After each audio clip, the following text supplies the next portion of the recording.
Materi kuliah getaran mekanik yang diberikan di semester ini terdiri dari 1.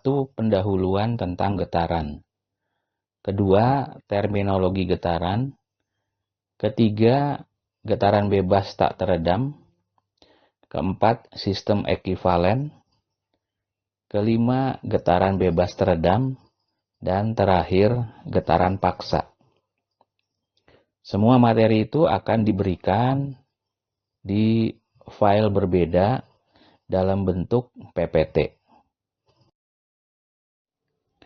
Setelah mengikuti kuliah ini, mahasiswa mampu menghitung nilai kekakuan pegas untuk batang elastik yang terkena beban torsi.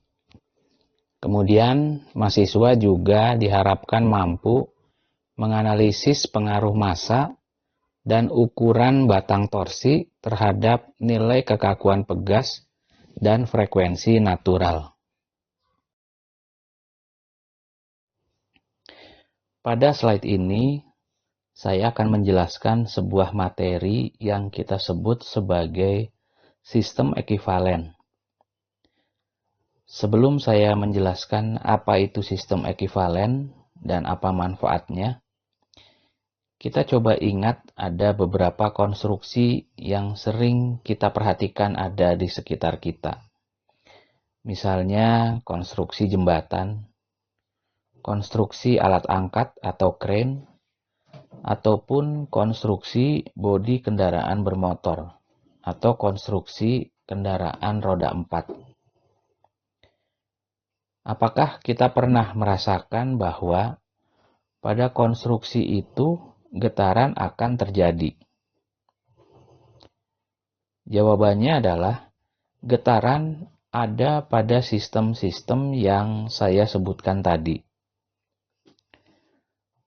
Persoalan utama dari konstruksi yang mengalami getaran adalah bagaimana frekuensi natural atau frekuensi pribadi bisa kita peroleh dari konstruksi yang sedang kita amati itu. Jadi sebetulnya kita belajar getaran mekanik itu salah satunya adalah ingin mengetahui berapa frekuensi natural atau frekuensi pribadi yang ada pada sebuah sistem atau konstruksi yang sedang kita rancang atau sistem yang sedang kita amati. Sedangkan di dalam kuliah getaran mekanik, kita dikenalkan dengan sistem getaran itu digambarkan dengan sebuah sistem massa pegas atau sistem pegas massa. Mungkin kalian sekarang sudah bisa membayangkan bagaimana menganalogikan konstruksi seperti jembatan, alat angkat, ataupun kendaraan menjadi sistem pegas massa. Sehingga kita bisa menghitung berapa frekuensi natural atau frekuensi pribadinya. Jika kita mengamati langsung jembatan atau crane atau kendaraan, maka akan sulit untuk menghitung berapa frekuensi naturalnya. Cara yang termudah adalah kita harus mengubah atau menyusun ekivalen dari sistem aktual itu menjadi sistem pegas massa. Sekarang kalian sudah paham mengapa kita harus memahami sistem ekivalen. Jadi dengan sistem ekivalen, kita akan dengan mudah mendapatkan frekuensi natural dalam hal ini setelah nilai konstanta pegasnya sudah kita peroleh. Nah, contoh sistem ekivalen yang akan kita bahas pada kuliah kali ini ada 4 jenis. Yang pertama, batang elastik yang terkena beban tarik. Yang kedua, batang yang mengalami lenturan elastik. Yang ketiga, torsi pada batang elastik. Dan yang terakhir adalah pegas yang disusun secara seri atau paralel. Dari keempat sistem ekuivalen itu, masing-masing kita akan hitung berapa nilai konstanta pegasnya.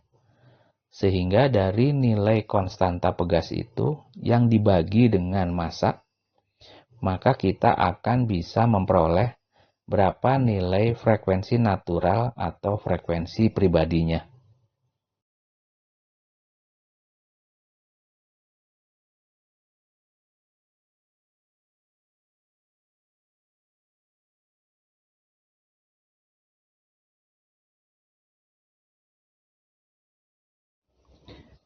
Sistem ekuivalensi berikutnya yaitu torsi pada batang elastik.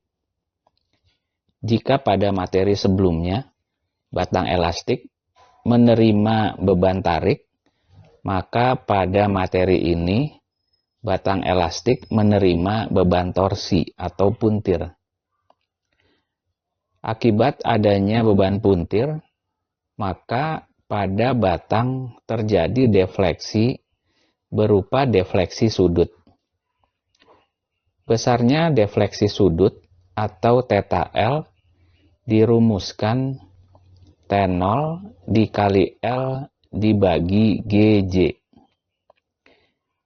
T0 tidak lain adalah torsi yang dikenai pada batang elastik. Kemudian L adalah panjang dari batang elastik. G adalah modulus geser, yang nilainya bisa dicari dari tabel. Dan J adalah momen inersia polar.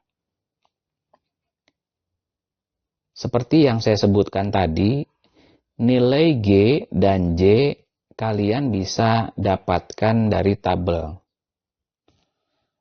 Kemudian, kekakuan pegas dari batang elastik ini, jika kita ekuivalensikan dengan sebuah pegas, maka torsi pada batang elastik itu adalah Kt dikali θ L.